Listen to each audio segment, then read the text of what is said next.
Salut à tous, mes chers amis. On attaque cette nouvelle vidéo avec du Mad Movies, encore du Mad Movies. Ah oui. Cette fois-ci, on va pas vous évoquer le numéro traditionnel de Mad Movies, mais un hors-série, les hors-séries, hein, à savoir les slashers. Quelle est la définition du mot slasher? Je vous le donne dans un instant. Les magazines font beaucoup de hors-série, à l'instar de l'écran fantastique, qui s'est scindé en deux, par exemple. Ils font la version vintage et reboot. Reboot, c'est le magazine classique. Vintage, c'est le numéro spécial dédié à un ou deux sujets. C'était le cas avec le numéro un sur Star Trek et HP Lovecraft.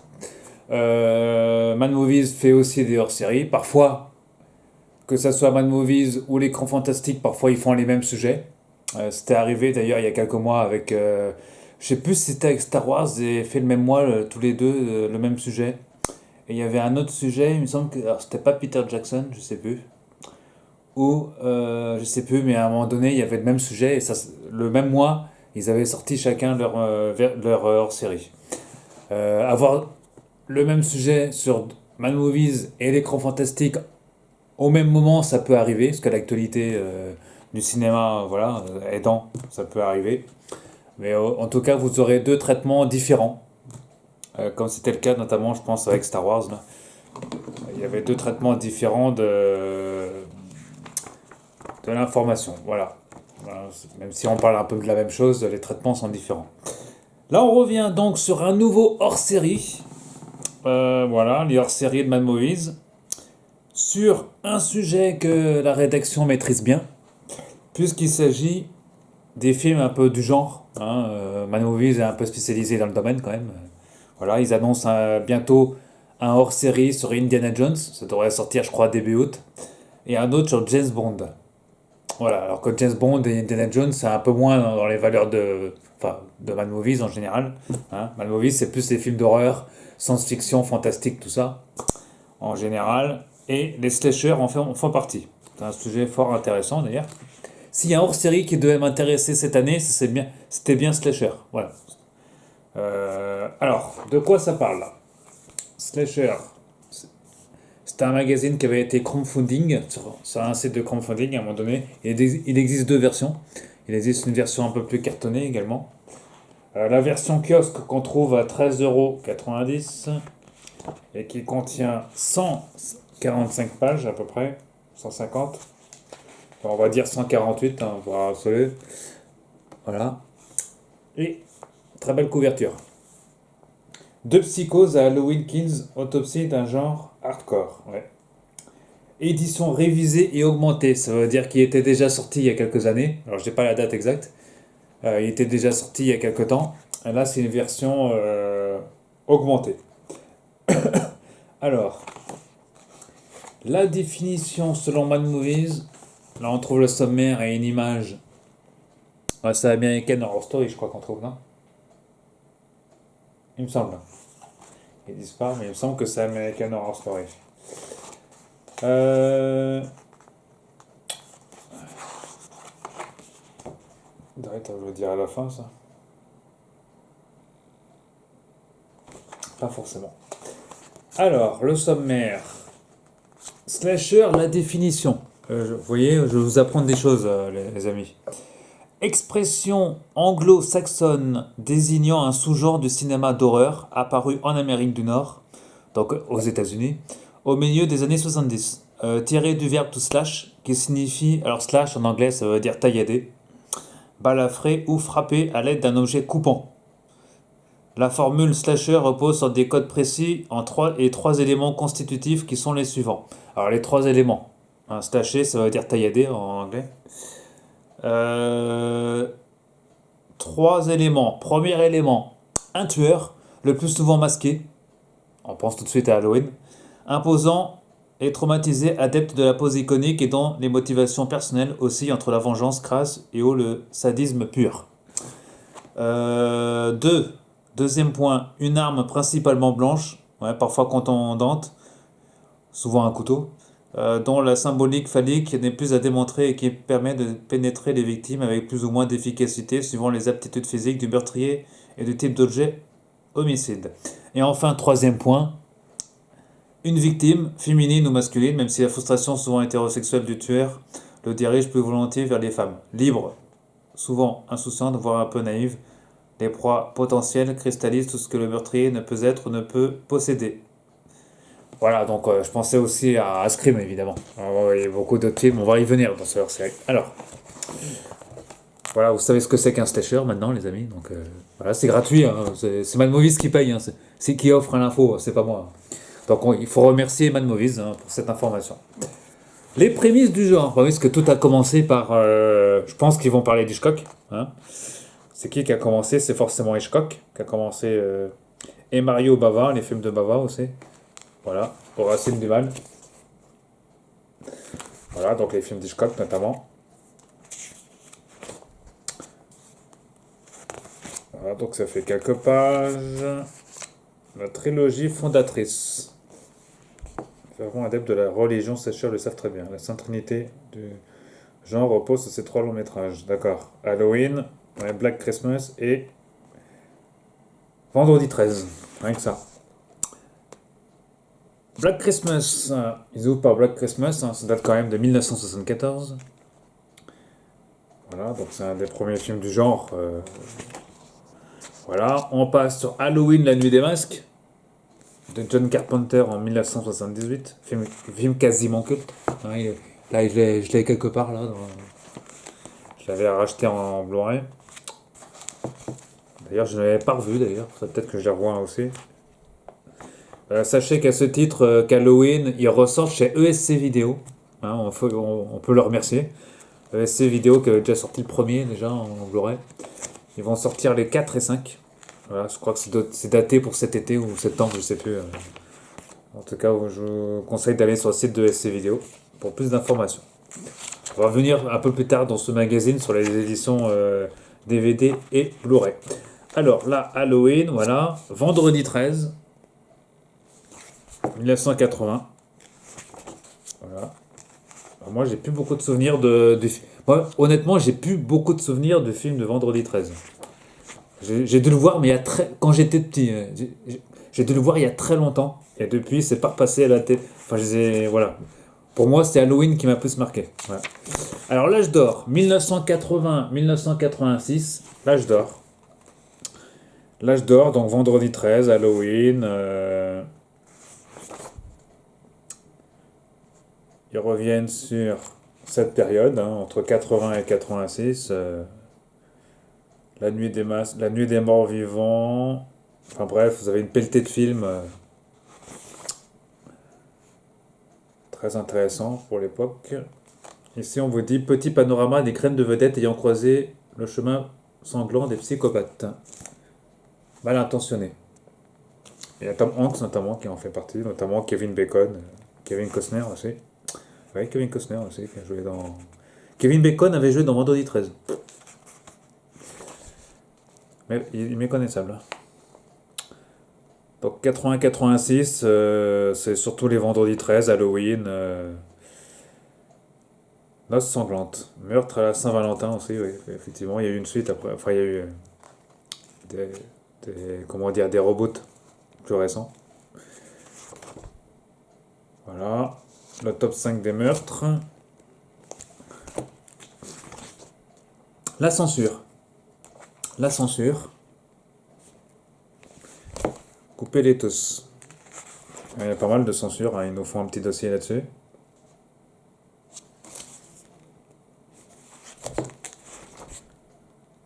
Remis en selle par Scream, le slasher s'attire une nouvelle fois les fautes de la MPAA à la fin des années 90. Eh oui. Ah oui.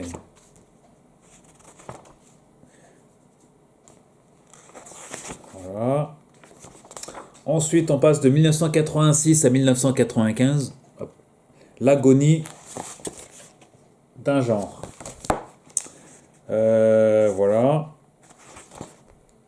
Jason, ah oui, le mort vivant, bah oui. Freddy, alors la saga Freddy aussi.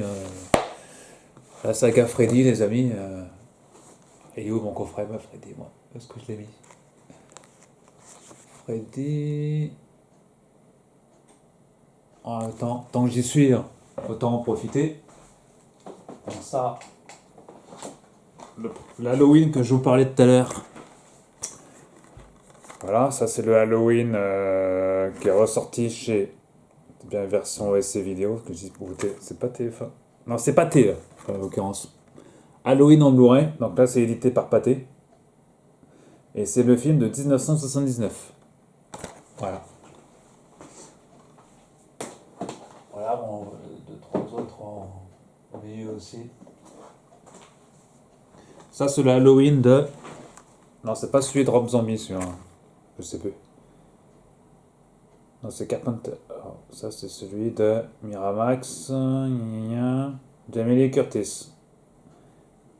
Ouais, donc ça c'est la version éditée par. C'est le dernier en date, sorti au cinéma, ça. En 2019, je crois, je dis pas de bêtises. Il est sorti quand? 2019. Ouais, c'est le dernier que j'ai vu au cinéma, ça. Voilà, je suis un gros fan d'Halloween, hein. J'en ai en import aussi, j'en ai pas mal en import. Voilà, on va revenir là-dessus. Voilà, et j'en ai aussi pas mal en import, mes chers amis. On peut remercier ESC Vidéo de les sortir en France aussi, les derniers. La saga Freddy aussi. Ça coûte pas cher, hein. Ça coûte à côté sur le net, ça doit coûter 20-25 euros. Voilà. Moi, je les avais en DVD aussi, le coffret Freddy, qui était énorme, le coffret. Et je les ai repris en Blu-ray. Voilà, l'intégrale des 7 films originaux. Voilà. Ça doit être une version. Il me semble que c'est une version française. Oui, c'est la version française. Enfin bref. Donc Jason Carrey, Vendredi 13, chapitre 7, etc. On parle de Halloween 5 aussi dans cette période. Brad Pitt, qui avait joué dans Profession Tueur, 89. George Clooney dans Return to Horror High. Les franchises mutantes. Voilà, dans cette période, jusqu'en 95, il y a Psychose 3 notamment, Vendredi 13, Halloween 5, Vendredi 13 Ultime Retour, Maniac Cop, qui est passé 150 fois sur RTL 9. Oui, ce que je sais, il passait souvent. Jason va en enfer, bref. Ils nous font un petit. Par chiffre, ils nous font un petit. Vous voyez en bas, là. Ils nous parlent, dans cette période, des recettes sur le continent américain. Voilà, donc ça, c'est la version. Voilà, slasher, mais pas trop. Slasher, mais pas trop. Donc les influences, hein, je pense, avec des auteurs comme Freddy Krueger, le psychiatre masqué joué par David Cronenberg dans Cabal, de Clive Barker.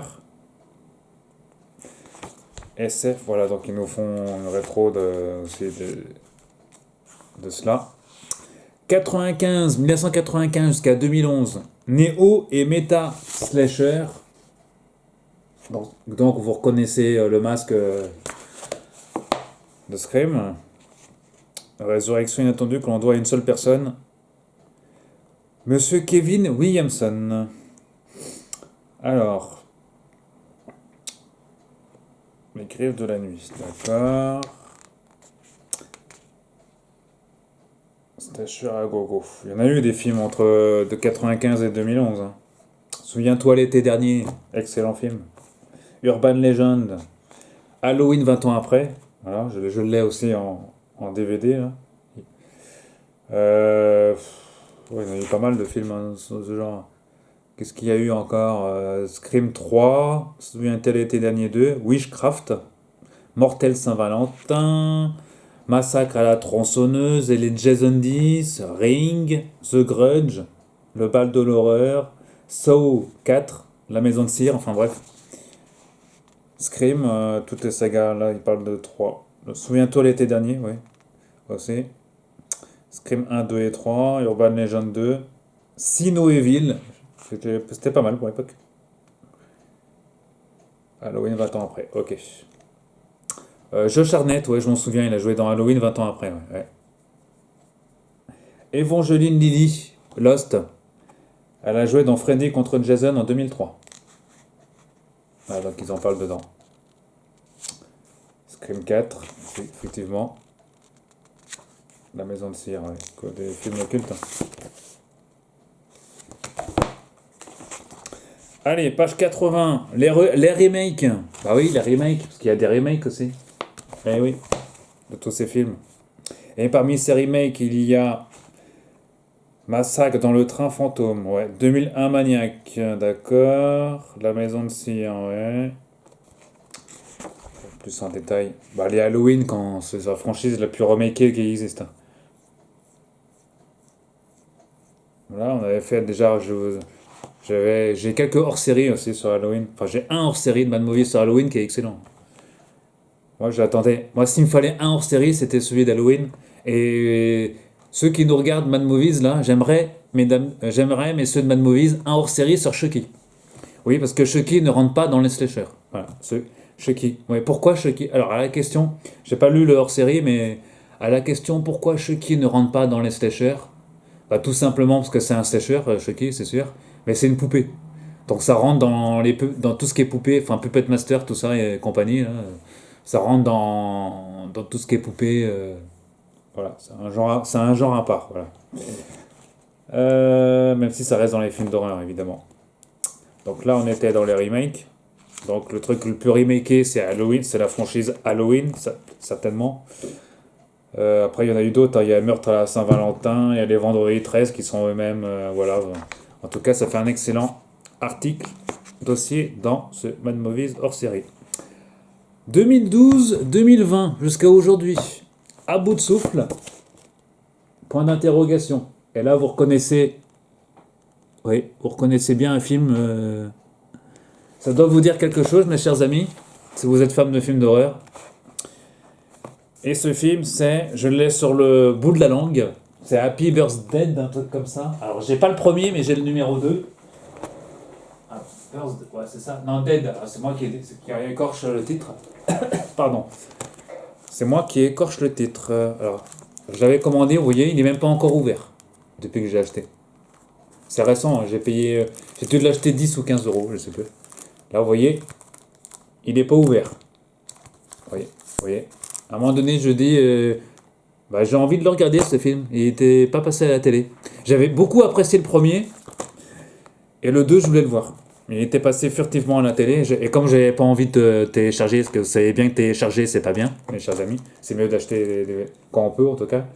Alors, c'est Happy Dead. Alors, il y a deux titres, hein, apparemment. Le titre américain, c'est Happy Death Day.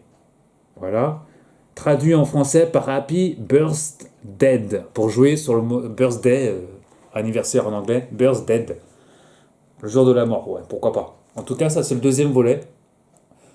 On nous a dit qu'il était moins bien, mais moi, je l'ai pas encore vu, donc je peux pas vous donner mon appréciation sur ce titre, sur le deuxième film. Mais j'ai beaucoup apprécié le premier film, les reboots, tout ça. Un jour sans fin, hein. Dans le premier film, j'avais beaucoup aimé ça. Voilà. Et là, c'est la version ça doit être la version. Ouais, à chaque fois que vous voyez, alors, vous savez, vous connaissez peut-être. À chaque fois que vous achetez un Blu-ray sur un site internet et que vous voyez ce petit, vous voyez, 16 rouge. Ça, c'est des DVD qui sont édités en Belgique ou aux Pays-Bas, souvent. Belgique et Pays-Bas ou Belgique ou Pays-Bas. Parce qu'aux Pays-Bas, quasiment toutes les séries sortent aux Pays-Bas, autant qu'aux États-Unis, plus qu'en France.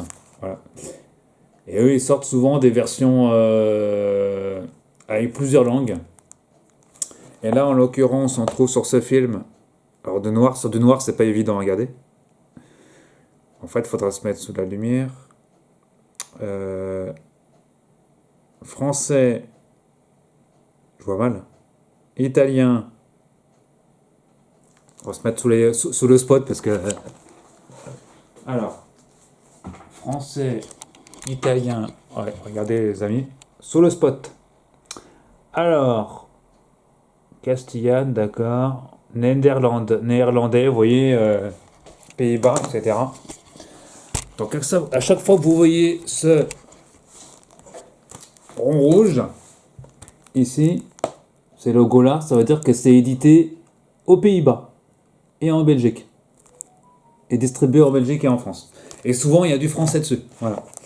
Donc tout ce qui sort pas en France, bah, faut remercier les Belges et le Pays-Bas, parce que grâce à eux, on a beaucoup de choses qui sortent, notamment quand des avancées, quand on a des séries qui sortent aussi aux États-Unis, qui sortent un peu après chez eux, et qui sortent, parce qu'en France, on a toujours du mal à sortir. Moi, j'attends toujours une édition de la quatrième dimension version Jordan Peele 2019. C'est sorti aux États-Unis, mais c'est pas sorti encore en France. Et c'est même pas sorti en Belgique, voyez-vous. Donc ça existe, mais bon, ça existe qu'en anglais pour l'instant. Si j'ai pas trop le choix, j'achèterai la zone 1 américaine en tout cas. Alors pour revenir sur ce hors-série, ici c'est le héros, enfin j'allais dire le méchant du film Happy Birthday. Décidément j'ai du mal. Happy Birthday, voilà. Dans le premier film avait été un succès. Voilà. Alors, qu'est-ce qu'il y a d'autre? Scream 4, sorti en 2011. Hein, n'a pas eu un très grand succès. Vendredi 13, Carnage. It Follows.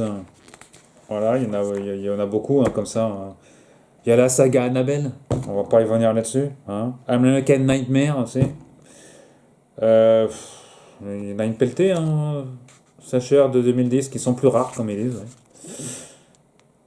Ouais. Ouais, ils disent bien, alors je cite, il faudra attendre 2017 et la sortie de Happy Birthday pour qu'un long métrage ouvertement slasherisant renoue enfin avec le succès en salle.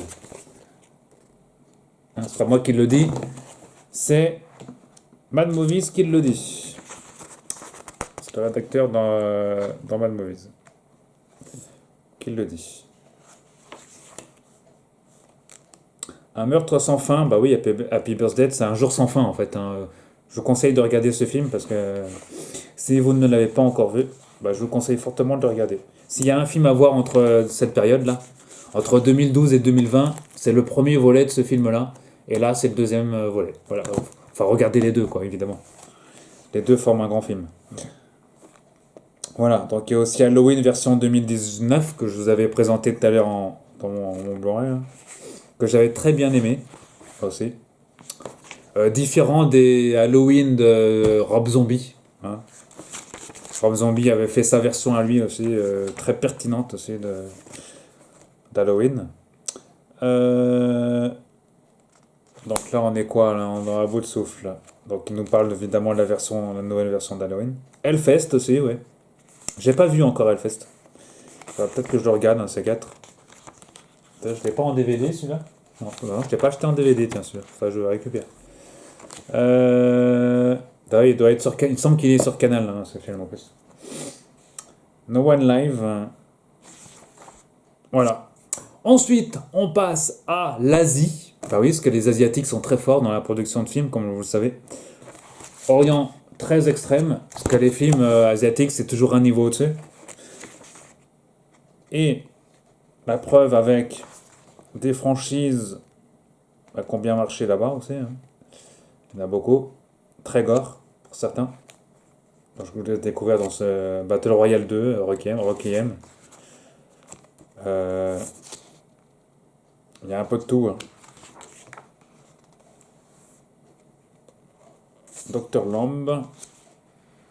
C'est peut-être moins connu en France, hein, mais HK Production, ouais. Les Asiatiques sont très forts et c'est souvent très glauque aussi, voire pire que les films américains. L'Europe, production, vous voyez, Europe, haute tension d'Alexandre Aja, ici, là, vous voyez, photo, c'est haute tension d'Alexandre Aja. Car nous aussi, on fait des films d'horreur, mes chers amis. Et pas que des merdes, hein. Non, des bons films. Voilà. En France, enfin, on parle pas que de la France, hein, c'est Europe. Donc les Anglais aussi. Voilà. Ensuite, il nous faut un petit dossier sur les Boogeyman. Voilà, les Boogeyman.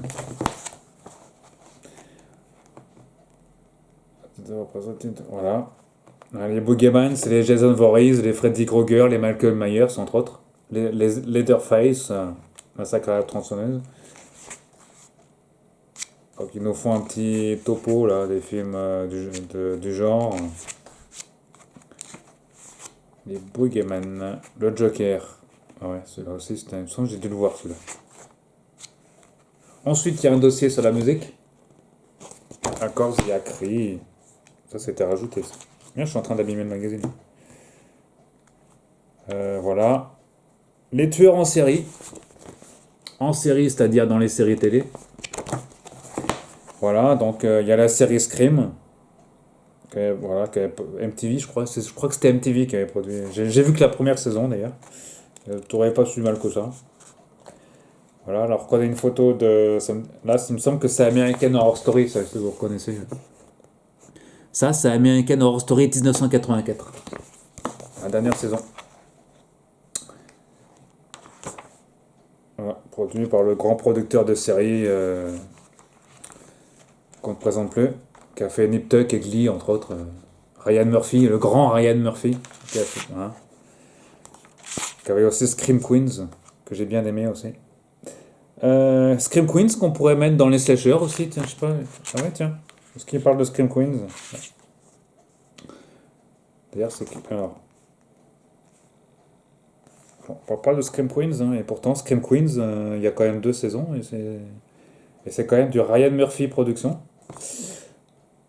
Twin Peaks. Pourquoi il parle de Twin Peaks? Ah oui, parce que d'accord, il parle de X-Files de Twin Peaks. Ouais, d'accord.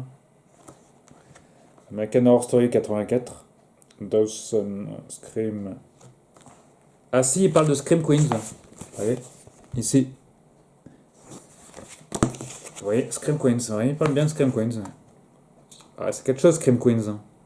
Regardez la première saison si vous n'avez pas. Ça n'a pas été. Je crois que c'est Netflix qui les passe en France. Hein, Netflix, et les 2 premières saisons.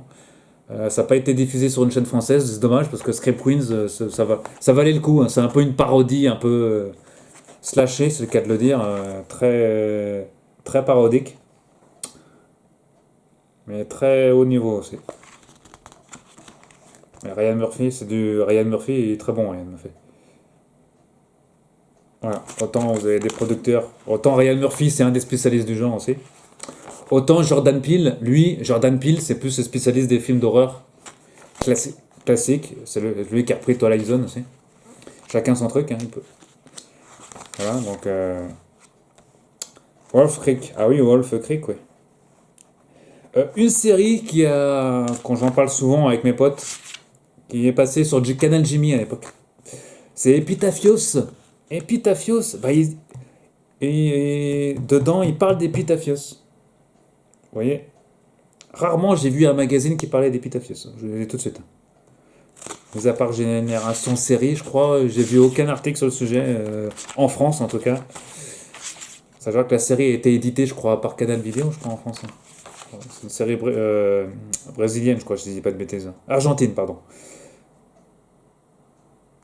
Vieille de la première saison de la série Argentine Epitaphios, annonçant quant à elle Cruauté, le péril de l'avenir. Ouais.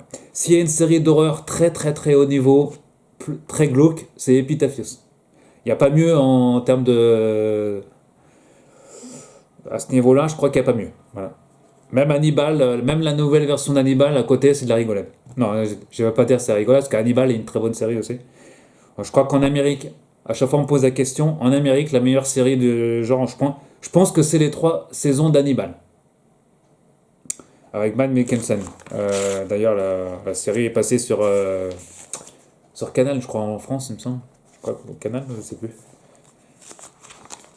En tout cas, pour moi, c'est une des meilleures séries du genre slasher. Je sais pas si c'est à mettre dans slasher. Je ne sais pas si Hannibal est à mettre dans slasher. Non, c'est pas un slasher, vraiment Hannibal, ce qui mange ses victimes. Donc, c'est plus de l'horreur. Donc, parce qu'il n'a pas de couteau, il n'a pas de masque et tout ça. Donc, alors, c'est pas à mettre, à pas mélanger avec d'autres franchises. Le guide du viandard, comme ils disent, DVD.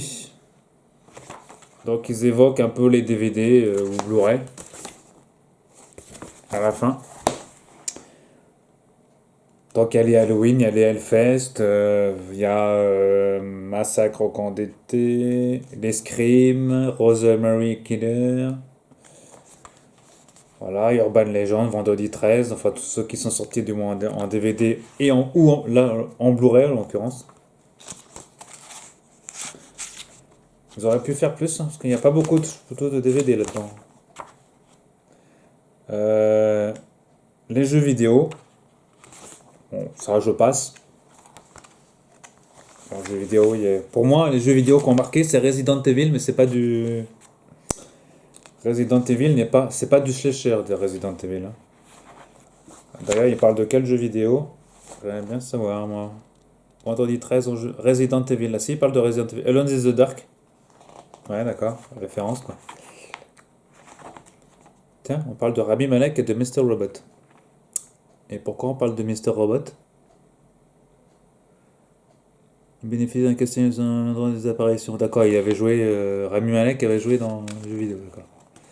Autant pour moi. Voilà, donc un hors-série très pertinent, hein. On n'aurait pas pu faire mieux que la rédaction de Mad Movies pour nous pondre un hors-série sur le genre slasher. Voilà. Avec une zone série assez développée aussi. Il faut remercier Mad Movies, qui d'habitude dans son magazine version classique, en parle très peu. Voilà. Ce que je reproche un peu au magazine Mad Movies classique, c'est qu'il y a c'est que c'est pas aussi bien. Je trouve que c'est pas aussi bien qu'avant, Mad Movies classique, hein. Autant les hors-séries là sont assez pertinents, faut le reconnaître, que le magazine classique a consacré une page de série, voire une demi-page par mois, c'est très peu. Voilà. Autant que les numéros sont toujours aussi bien faits, hein, les dossiers aussi, pas de problème. Mais voilà, ça reprend un peu le. C'est bien de faire comme ça un sujet de temps en temps, hein, notamment sur les slashers qui n'avaient jamais été faits encore. Enfin, si, ça avait déjà été fait parce que ils avaient déjà fait un hors-série sur slasher. Là, c'est une réédition avec quelques pages de plus. Je crois qu'il y a 50 pages de plus. Je ne sais pas exactement. J'ai pas retrouvé mon ancien numéro de slasher. Il doit être quelque part dans la bibliothèque. Il doit être perdu dans ma bibliothèque tout au fond sous une pile de Mad Movies. En tous les cas, ce hors-série slasher est à avoir absolument pour ceux qui veulent découvrir ou ceux qui auront manqué des références, voilà, des films classiques ou plus récents, voilà. C'est un slasher que vous devez de posséder si vous aimez les films d'horreur, les Scream, tout ça, les Halloween, Vendredi 13, etc. Donc c'est un hors-série qu'il faut absolument avoir dans sa bibliothèque. Et le lire, bien évidemment. Voilà. Même moi, j'ai appris. Même moi qui suis un spécialiste des slashers aussi, j'en ai appris des choses Je l'ai pas encore lu entièrement, mais là, en le parcourant, j'ai découvert quelques petites choses. Voilà. Voilà, donc on va pas s'attarder là-dessus, mesdames et messieurs. Slasher, voilà, en vente au kiosque. Prochainement, on parlera d'autres hors-série Mad Movies. On aura l'occasion de parler du spécial Indiana Jones. Et même si c'est moins. Hein, Indiana Jones, c'est du Cassim, donc c'est moins pertinent, on va dire, hein. Voilà, c'est une franchise. C'est comme parler de Star Wars, j'ai envie de dire. Et il y aura aussi un hors-série sur James Bond, on verra ce que ça donne. Voilà. Restez connectés à la chaîne, on revient aussi sur d'autres vidéos à venir sur les derniers numéros de L'écran fantastique, de série TV Magazine qui va quand même arriver, hein, parce que moi j'ai toujours pas. Et d'autres magazines, Animeland, Coyote Magazine, etc. Et je vous parlerai aussi d'autres magazines un peu hors série aussi. Voilà, restez connectés à la chaîne, merci. Et très bonne soirée à vous, très bonne journée, merci. Et bonnes vacances pour ceux qui sont en vacances.